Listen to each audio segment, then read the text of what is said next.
بسم اللہ الرحمن الرحیم۔ یہ دیکھو کیا سوال پوچھا انہوں نے، ہم بستری کا شرعی طریقہ۔ محمد رفیع صاحب پوچھ رہے ہیں، میں بتا نہیں رہا کہاں سے ہیں تاکہ ایسا نہ ہو ان کے گھر والے جان لیں۔ میری عنقریب شادی ہونے والی ہے، مجھے زوجہ سے قربت کا سنت طریقہ بتا دیں۔ یہ سوال حیا کے خلاف ہے اور میں حیا کے خلاف سوالات نہ پڑھتا ہوں نہ اس کے جواب دیتا ہوں، لیکن چونکہ یہ سوال بہت زیادہ لوگ پوچھتے ہیں تو میں نے ہمت کر کے آج یہ پڑھ لیا ہے، اور اس میں لوگ غلط گائیڈ بھی کر رہے ہیں، تو اس لیے میں اس کا جواب دے رہا ہوں کہ اسلام میں کوئی خاص طریقہ نہیں ہے اس کا۔ اس پہ فالتو کتابیں لوگوں نے لکھی ہوئی ہیں، پتہ نہیں کیا کیا، وہ ایسے ہی لوگوں کی آ رہا ہے۔ تو یہ چیز نیچرل ہے۔ جیسے کوئی پوچھے کھانا کھانے کا طریقہ کیا ہے، تو بھائی منہ میں نوالا ڈال کے چباؤ، نگل لو، خود بخود فطرت سکھاتی ہے انسان کو۔ تو ایسی زوجہ کے قریب فطرت خود سکھا دیتی ہے۔ ہاں، شریعت نے جس طریقے کو حرام قرار دیا ہے وہ سب کو معلوم ہے کہ جو ہے وہ اللہ تعالیٰ نے جو بدکار لوگ جس طرح سے کرتے ہیں، جو لڑکوں سے بدفعلی کرنے والے لوگ ہیں، وہ طریقہ حرام ہے۔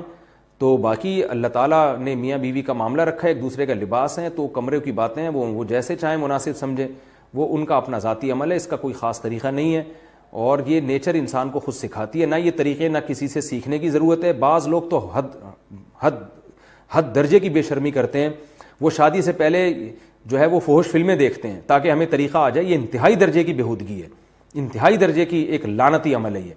تو یہ کوئی خاص طریقہ نہیں ہے۔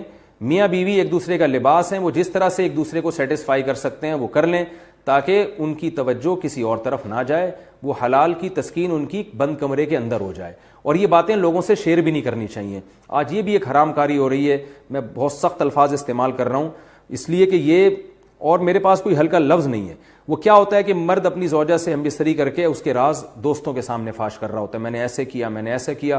لڑکیاں بتا رہی ہوتی ہیں اپنی فرینڈز کو کہ میرے شوہر نے میرے ساتھ ایسے کیا۔ یہ بہت لعنتی عمل ہے۔ آپ صلی اللہ علیہ وسلم نے فرمایا جو عورت اپنے شوہر کے راز یا شوہر بیوی کے راز فاش کرتا ہے اس پر لعنت ہے، حدیث کا مفہوم ہے یہ۔ تو یہ بند کمرے کی میاں بیوی کی باتیں، جس طرح سے وہ ایک دوسرے کو سیٹسفائی کر سکتے ہیں وہ کریں، ایک دوسرے کے لیے وہ حلال ہیں۔ اور بس وہ طریقہ جو لڑکوں سے بدفعلی والا طریقہ ہے وہ طریقہ اسلام میں حرام ہے۔ اور اللہ تعالیٰ نے حالت حیض میں زوجہ سے ہم بستری کو حرام قرار دیا کیونکہ اس میں گندگی ہے۔ باپ دیکھیں کہ وہ گندگی اس درجے کی نہیں ہے جتنی اورل سیکس میں گندگی ہوتی ہے۔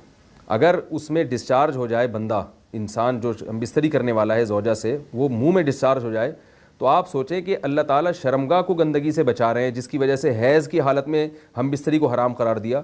تو منہ جس سے انسان کھانا کھاتا ہے، جس سے کلمہ پڑھتا ہے، اور جو انسان کے جسم میں سب سے اشرف عضو ہے، سب سے زیادہ معزز اور مکرم عضو ہے، اس میں ایسی گندگی کو ڈالنا کہاں سے جائز ہو سکتا ہے، کہاں سے حلال ہو سکتا ہے؟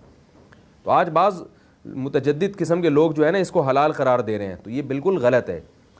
تو یہ بات خوب ذہن میں رکھیں کہ اورل سیکس کے ذریعے اپنی خواہش کو پورا کرنا اس طور پر کہ ڈسچارج ہو جائے انسان عورت کے منہ میں، بیوی کے منہ میں، یہ بالکل حرام ہے، بالکل ناجائز ہے، کیونکہ منی ایک غلیظ اور ناپاک اور گندگی ہے اور ناپاک اور نجس چیز ہے۔